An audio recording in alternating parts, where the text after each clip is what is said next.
अस्सलाम वालेकुम बच्चों। आज सेकेंड ईयर केमिस्ट्री में हम डिस्कस करेंगे group trends of representative elements. Group trends of representative elements chapter number 13 है। थंबनेल में इसको चैप्टर नंबर 1 भी कहूँगा। तो इसके ग्रुप ट्रेंड्स में आज हम डिस्कस करेंगे ऑक्सीडेशन नंबर, वैलेंसी या ऑक्सीडेशन स्टेट। एक ही चीज़ है, तीनों एक ही चीज़ के नाम है, ये बात ध्यान में रखिएगा। तो सबसे पहले देखिए ऑक्सीडेशन नंबर या ऑक्सीडेशन स्टेट या वैलेंसी होता क्या है। इधर देखिए the number of electrons loss और गेन बाय एन एटम। वो इलेक्ट्रॉन्स की तादाद जो कोई एटम लॉस करता है, लूज करता है, बाहर निकालता है, और गेन करता है, हासिल करता है, उसको हम क्या कहते हैं, ऑक्सीडेशन स्टेट कहते हैं। ये सारा काम होता क्यों है, इसको आगे चाहे तो इंक्रीज कर लीजिएगा टू कंप्लीट ऑक्टेट और डुप्लेट, इसलिए ये करते हैं ये काम। तो एटम इलेक्ट्रॉन निकालेगा या गेन करेगा या खारिज करेगा, क्यों करेगा, क्योंकि टू कंप्लीट ऑक्टेट और डुप्लेट, और आगे चाहे तो कह सकते हैं टू गेट स्टेबिलिटी। ये सारा काम टू कंप्लीट ऑक्टेट, ऑक्टेट तो कंप्लीट करता है एटम, लेकिन क्यों, क्योंकि ताकि वो स्टेबिलिटी गेन कर ले, स्टेबिलिटी हासिल करने के लिए सारा काम हो रहा होता है। अब जरा देखें ऑक्टेट से मुराद क्या होगी। ऑक्टेट मतलब 8, अट्ठा कहते हैं। ऑक्टेट मतलब 8 इलेक्ट्रॉन इन वैलेंस शेल, तो क्या कहलाएगा, ऑक्टेट। कोई एटम अगर 8 इलेक्ट्रॉन्स कंप्लीट कर ले अपने वैलेंस शेल में, ये बता देता हूँ आपको, तो उसको क्या कहेंगे, इसने ऑक्टेट कंप्लीट कर लिया। इसका मतलब क्या होगा, ये स्टेबल हो गया। और डुप्लेट से बात क्या होती है, two electron in valence shell. ये सिर्फ हाइड्रोजन और हीलियम में होगा। इसके वैलेंस शेल में सिर्फ इसका यानी इसके एटम में सिर्फ एक शेल होता है, तो एक शेल में 2 से ज्यादा इलेक्ट्रॉन नहीं आ सकते। तो ये डुप्लेट का जो फिनोमेना सुनने को मिलेगा आपको हाइड्रोजन और हीलियम के लिए मिलेगा। अब जरा देखिए कोई भी एटम जब जिसकी वैलेंसी पॉजिटिव होती है तो क्या करेगा, इसका मतलब क्या होगा, उसने इलेक्ट्रॉन लॉस कर दिया। और कोई एटम जिसके वैलेंसी, कोई एलिमेंट या एटम या एलिमेंट कहते हैं खासतौर पे, जिसकी वैलेंसी प्लस में होगी तो उसका मतलब क्या होगा, उसने एक इलेक्ट्रॉन क्या काम करा, लॉस कर दिया। और जब कोई एटम या एलिमेंट जिसकी वैलेंसी जैसे माइनस में होगी, नेगेटिव में होगी, तो उसका मतलब क्या होगा, उसने इलेक्ट्रॉन गेन कर लिया। जैसे मिसाल के तौर पर हम लेते हैं Na+1, इसकी मिसाल ले लेते हैं Na+, प्लस है, इसके वैलेंस शेल में जरा देखें, इसका एटॉमिक नंबर कितना है, 11 है। पहला शेल ये न्यूक्लियस है, पहले शेल में 2, दूसरे में कितने होंगे, 8 8 कर लेते हैं, 4 5 6 7 8, और लास्ट शेल क्या है, वैलेंस शेल है, इसमें एक इलेक्ट्रॉन है। ठीक है, अभी क्या काम करेगा, अपना ऑक्टेट कंप्लीट करने के लिए अपने 8 इलेक्ट्रॉन्स यानी ऑक्टेट किसी शेल में कंप्लीट करने के लिए, लास्ट शेल में कंप्लीट करने के लिए क्या काम करेगा, या तो 7 इलेक्ट्रॉन गेन करेगा या 1 इलेक्ट्रॉन लूज कर देगा। तो इसके लिए आसान ज्यादा क्या है, एक अपना जो इलेक्ट्रॉन है जो लास्ट शेल में है उसको क्या काम करेगा, ये लॉस कर देगा। तो क्या होगा, ये ऑक्टेट कंप्लीट हो जाएगा दूसरे शेल में, N2 में, ये N1 के ये N2, बस इस तरीके से। तो क्या होगा, इसे +1 आएगा क्योंकि इसने एक इलेक्ट्रॉन क्या काम करा, लॉस कर दिया, निकाल दिया। इस तरीके से हम कह सकते हैं कि जो है अब ये क्या होगा, स्टेबिलिटी गेन कर लेगा। तो ऑक्टेट से मुराद क्या होती है, 8 इलेक्ट्रॉन इन वैलेंस शेल, और डुप्लेट से मुराद क्या होती है, 2 इलेक्ट्रॉन इन वैलेंस शेल, सिर्फ हाइड्रोजन और हीलियम में होता है। अब जरा देखिए हमारे पास कुछ बातें हैं, जिस मिसाल के तौर पर आपके पास ये रिप्रेजेंटेटिव एलिमेंट को डिस्कस कर रहे हैं। एस और पी ब्लॉक एलिमेंट्स क्या कहलाते हैं, रिप्रेजेंटेटिव एलिमेंट्स कहलाते हैं। जैसे आप जरा देख लें, पहले लिथियम सोडियम ग्रुप फर्स्ट है, आप कह सकते हैं इसको, यहाँ लिख देता हूँ मैं, ग्रुप फर्स्ट है, इसको कहेंगे ग्रुप सेकंड है, ये कहलाएगा ग्रुप थर्ड ए, और ये क्या कहलाएगा, group fourth A, fifth A, six A, seventh A, और ये क्या कहलाएगा, 8A। ठीक है, 8A कहते हैं इसको, 8A। अब जरा मेरी बात सुनिए, एक इंपॉर्टेंट बात है, जैसे मिसाल के तौर पर कोई एलिमेंट ग्रुप फर्स्ट ऐसे ताल्लुक रखता है तो उसके वैलेंस शेल में जो है एक इलेक्ट्रॉन होगा। जैसे Na+1 है, इसके वैलेंस शेल में एक इलेक्ट्रॉन होगा। सुनिएगा जरा मेरी बात, अगर कोई एलिमेंट ग्रुप सेकंड ऐसे ताल्लुक रखता है तो उसके वैलेंस शेल में 2 इलेक्ट्रॉन होंगे। जैसे मैग्नीशियम हो गया, ठीक है, मैग्नीशियम में ले लें 12 एटॉमिक नंबर, इसके वैलेंस शेल में कितने होंगे, 2। और Mg ले लें, एटॉमिक नंबर 12 है, 2 हो गया, 8 हो गया, इसके वैलेंस शेल में कितने, 2 इलेक्ट्रॉन आ जाएंगे। बताने के लिए समझा रहा हूँ, ये मैंने आपको इसलिए बताया ताकि समझ जाए। अगर कोई एलिमेंट ग्रुप थर्ड से ताल्लुक रखता है तो उसके वैलेंस शेल में 3 इलेक्ट्रॉन होंगे। अगर कोई एलिमेंट ग्रुप फोर्थ से ताल्लुक रखता है तो उसके वैलेंस शेल में 4 इलेक्ट्रॉन होंगे। अगर कोई एलिमेंट ग्रुप फिफ्थ से ताल्लुक रखता है तो उसके वैलेंस शेल में 5 इलेक्ट्रॉन होंगे। सारी बात आपको पता होनी चाहिए। अगर कोई एलिमेंट ग्रुप 6 से ताल्लुक रखता है तो उसके वैलेंस शेल में 6 इलेक्ट्रॉन होंगे। अगर कोई एलिमेंट्स ग्रुप 7 से ताल्लुक रखते हैं या कोई एलिमेंट ग्रुप 7 से ताल्लुक रखते हैं, जैसे कहते हैं halogen, fluorine, chlorine, bromine, iodine, astatine, तो उसके वैलेंस शेल में कितना होंगे, 7 इलेक्ट्रॉन होंगे। अगर कोई एलिमेंट कोई एलिमेंट ग्रुप 8A से ताल्लुक रखता है तो उसके वैलेंस शेल में 8 इलेक्ट्रॉन होंगे। ये बात आपको पता होनी चाहिए। अब जरा देखिए, मिसाल के तौर पर कोई एलिमेंट ग्रुप फर्स्ट ऐसे ताल्लुक रखता है तो वो क्या कितने इलेक्ट्रॉन लूज करेगा, उसकी वैलेंसी या ऑक्सीडेशन स्टेट कितनी होगी, +1 होगी। जैसे एन का मैंने अभी आपको बताया और मैग्नीशियम का बता दिया। कोई एलिमेंट ग्रुप सेकेंड से ताल्लुक रखता है तो उसके वैलेंस शेल में कितने 2 इलेक्ट्रॉन होंगे, तो क्या काम करेगा, 2 इलेक्ट्रॉन को लॉस कर देगा। तो उस पर कितना +2 वैलेंसी या ऑक्सीडेशन नंबर कितनी हो जाएगी, +2 हो जाएगी, या ऑक्सीडेशन स्टेट भी +2 हो जाएगी।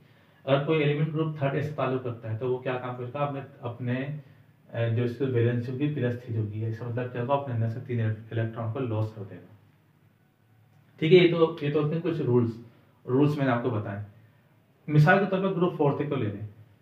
अगर कोई एलिमेंट ग्रुप 4 से ताल्लुक रखता है तो उसके वो क्या काम करेगा, 4 इलेक्ट्रॉन लॉस भी कर सकता है या 2 इलेक्ट्रॉन भी लॉस कर सकता है, गेन भी कर सकता है। जैसे मिसाल के तौर पर हमने यहाँ ग्रुप 4 में आपके पास है कार्बन, सिलिकॉन, जर्मेनियम, टीन और सीसा। टीन और सीसा, लेड, ये स्टेनियम कहलाएगा, ये क्या कहलाएगा, लेड कहते हैं इसको। अच्छा जी, अब जरा देखिए, इसकी वैलेंसी +2 भी हो सकती है, +4 भी हो सकती है। इसकी वैलेंसी +2 भी हो सकती है और इसकी वैलेंसी कुछ एक्सेप्शंस हैं, वो आपको पता होनी चाहिए, ताकि आप जो आप अच्छे नंबर गेन करेंगे वो ये इसी तरह गेन करेंगे, ताकि आपको कुछ एक्सेप्शंस हैं, कुछ इस्तेस्ना है, वो आपको पता होना चाहिए, वो ये है। जैसे मिसाल के तौर पर हमने टीन क्लोराइड लेने, इसमें क्या होगा, आपके पास SN2 है, +2 हो जाएगा। देखिए SnCl4 भी हो सकता है, वो आपको ऑक्सीडेशन नंबर निकालना आती होगी, तो क्या होगा, ये SN क्या है ना, इसकी वैलेंसी +4 भी आ रही है। देखिए +2 भी आ रही है, +4 भी आ रही है। इस तरीके से देखें आप ले सकते हैं लेड को भी ले सकते हैं, यानी Pb को। तो Pb क्या है इसमें, इसी तरीके से Pb +2 भी आता है, Pb +4 भी हो सकता है। PbCl2 होगा तो उसमें वैलेंसी 2 होगी, और PbCl4 होगा तो उसमें क्या होगी, वैलेंसी 4 हो जाएगी। इस तरीके से आप क्या कर सकते हैं, टेन को भी ले लें और लेड को भी ले लें, सीसे को भी ले लें, Pb प्लम्बम यानी, तो उसमें वैलेंसी क्या रही है, +2 भी आ रही है, +4 भी आ रही है। इस तरीके से क्या कर सकते हैं आप, कुछ एक्सेप्शंस हैं वो बयान कर सकते हैं। अब जरा देखें कोई एलिमेंट जिसके ग्रुप 5 के एलिमेंट्स हैं, जैसे आपके पास होते हैं ग्रुप 5 के एलिमेंट्स कौन कौन से होंगे, nitrogen, phosphorus, arsenic, antimony, bismuth वगैरह। तो जरा देखिए इनकी वैलेंसी कितनी, -3 हो सकती है, अभी मैं बता दूंगा आपको, +3 भी हो सकती है, +5 भी हो सकती है। ठीक है, और कोई एलिमेंट ग्रुप 6 ऐसे है तो उसकी वैलेंसी -2 भी हो सकती है, +2 भी, +4, ये एक्सेप्शंस है कि रूल से हटके ये बातें। ग्रुप 7 से अगर कोई एलिमेंट है तो उसकी वैलेंसी -1 से -1, +2, +3, +5, +7, अभी मैं ही बता दूंगा आपको। और जो ग्रुप 8 के एलिमेंट होते हैं, एलिमेंट्स में अगर उनकी जो वैलेंसी होती है 0 होती है। अब जरा देखें ग्रुप 5 के एलिमेंट से, मिसाल के तौर पर आप जरा देखें इसकी वैलेंसी -3 भी हो सकती है,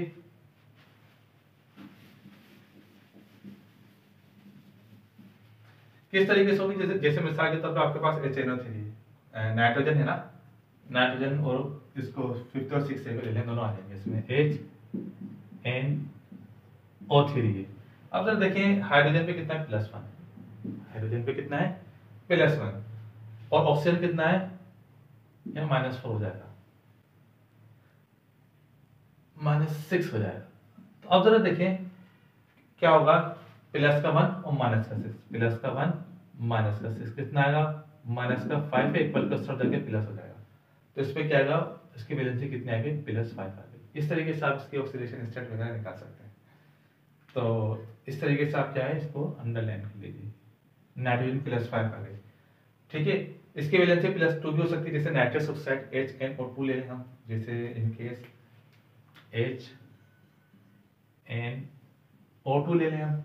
हाइड्रोजन कितना है, हाइड्रोजन पे +1 है, इस पे कितना है, -4 है। अब जरा देखिए उसी तरीके से +1,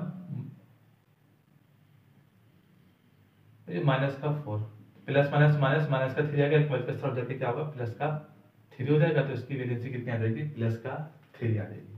इस तरीके से क्या कर सकते हैं, आप बता सकते हैं। जैसे ये एलिमेंट हो गया, इसमें +3 है, इसमें कितनी है, +5 है। ये दोनों बातें आपको पता नहीं चाहिए। ये नाइट्रोजन और ऑक्सीजन के इस तरीके से आप ले सकते हैं। अब जरा देखें ग्रुप 6 से आपके पास है, इसमें देखिए मैंने बताया -2 +2 -2 हो सकते हैं, +2 +4, बिल्कुल इस तरीके से। ग्रुप 7 थे, इसमें -1, जैसे क्लोरीन है।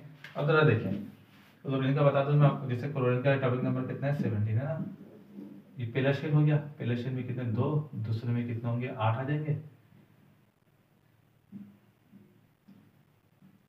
जो एटम का लास्ट शेल है उसमें कितने एटॉमिक नंबर 17 है, 7 आएंगे। ये कितने हो जाएंगे 7।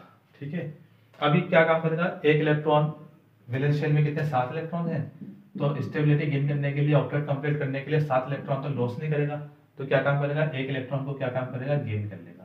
तो इस पे कितना आएगा, -1 आएगा। तो इसलिए कहते हैं सेल की वैलेंसी -1 है।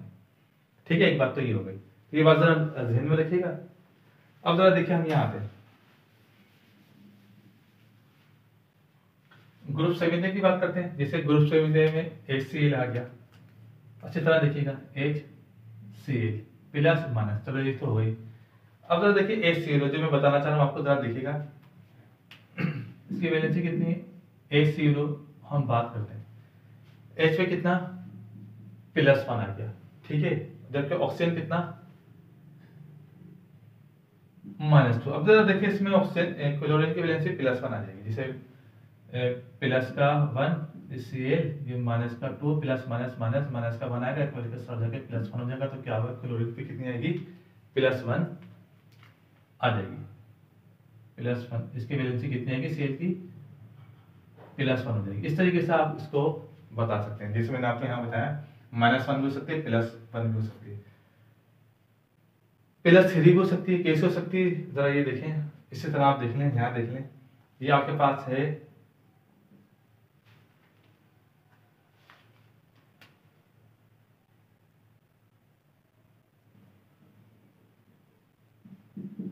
HClO2 है, तो इस पे हाइड्रोजन की कितनी होगी, +1 हो जाएगी, क्लोरीन ऑक्सीजन की कितनी होगी, -4। ठीक है, तो आप क्या करेंगे, प्लस माइनस माइनस हो जाएगा, 4 में से 3 गया, 1 गया, 3 बच जाएगा, माइनस का 3 होगा, एक पल को उस के प्लस का 3 होगा, तो हम कह सकते हैं इसकी वैलेंसी कितनी आएगी, +3, जैसे मैंने आपको निकालना बताई, प्लस का 3। इस तरीके से आप क्लोरीन की वैलेंसी भी निकाल सकते हैं। अब जरा देखिए इसकी भी देख लें, आपके पास HClO3, इसमें क्लोरीन की वैलेंसी 5 आएगी, कैसे आएगी, HClO3 है। जरा देखिए माइनस का ऑक्सीजन की कितनी हो जाएगी, माइनस के 6 हो जाएगी, हाइड्रोजन की कितनी होगी, प्लस की 1 होगी, जैसे आपने फर्स्ट ईयर वगैरह में निकाला होगा इसको। अब जरा देखें, प्लस माइनस माइनस 6 में से 1 गया 5, तो माइनस का 5 होगा, इक्वल को उस तरफ जाके क्या होगा, प्लस का 5 हो जाएगा। तो क्या आगे देखिए इसकी वैलेंसी कितनी आ गई, प्लस का 5 क्लोरीन। इस तरीके से आप क्या कर सकते हैं, ग्रुप संविधा के एलिमेंट्स की वैलेंसी वगैरह निकाल सकते हैं। जैसे क्लोरीन की वैलेंसी माइनस, मैंने जैसा बताया आपके पास -1 प्लस का 1 प्लस का 3 प्लस का 5 प्लस का 7 भी हो सकती है। कैसे, ये भी निकाल लें। इससे मिसाल के तौर पर HClO4 है, हाइड्रोजन की कितनी होगी, प्लस हो जाएगी, प्लस का 1 कह दीजिए, प्लस कह दीजिए, इससे कितनी है, माइनस का 8। ठीक है, तो आप किस तरीके से कह सकते हैं, ये हो गया 1, ये हो गया, और ऑक्सीजन की कितनी होगी, माइनस की 8 हो जाएगी, तो प्लस माइनस माइनस, ठीक है, तो क्या हुआ, एक बार को तरफ जाके क्या हुआ, x = 8 हो जाएगा। तो हम कह सकते हैं क्लोरीन की वैलेंसी कितनी होगी, प्लस माइनस का 8 प्लस का 1, तो कितना होगा, 7 हो जाएगा। तो एक बार के तरफ जाके 7 प्लस का 7 आ जाएगा। तो क्या कह सकते हैं, इसकी वैलेंसी कितनी होगी, प्लस की 7 हो जाएगी। इस तरीके से क्या कर सकते हैं, इसकी वैलेंसी इस तरीके से निकाल सकते हैं। तो ये कुछ एग्जेम्पशंस वगैरह थी, कुछ इस्तिस्ना था एलिमेंट्स का, ये आपको पता होना चाहिए।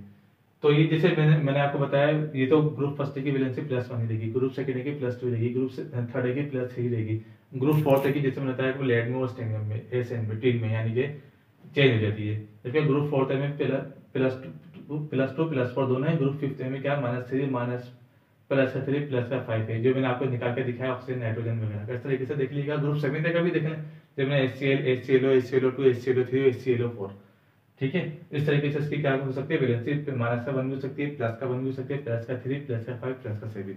तो ये थी आपके पास ग्रुप ट्रेंड्स और रिप्रेजेंटेटिव एलिमेंट्स में किस तरह ऑक्सीडेशन स्टेट निकालेंगे कि कौन कौन ग्रुप्स में, किन किन एलिमेंट्स में ऑक्सीडेशन स्टेट वेरी कर सकती है, कम ज्यादा हो सकती है। तो मैंने वो आपको बताया। तो ऑक्सीडेशन नंबर, वैलेंसी और ऑक्सीडेशन स्टेट का चित्र आप देख लीजिएगा।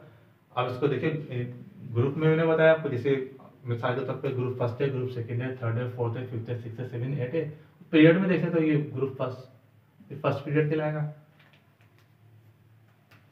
हाइड्रोजन से हीलियम तक होता है, तो ये फर्स्ट पीरियड, ये सेकंड पीरियड, ये थर्ड पीरियड, ये फोर्थ पीरियड, ये फिफ्थ पीरियड, ये सिक्स्थ पीरियड और ये सेवंथ पीरियड। ठीक है, ग्रुप भी हो गए। एस और पी ब्लॉक एलिमेंट्स को रिप्रेजेंटेटिव एलिमेंट्स कहते हैं, इन्हीं के ऑक्सीडेशन स्टेट आज हमने डिस्कस किए। हम पीरियड में बात करें तो 1 2 3 4 5 6 7। ठीक है, तो इस तरीके से क्या कर सकते हैं, ऑक्सीडेशन स्टेट वगैरह को बयान कर सकते हैं। ये था आज का लेक्चर। Thank you.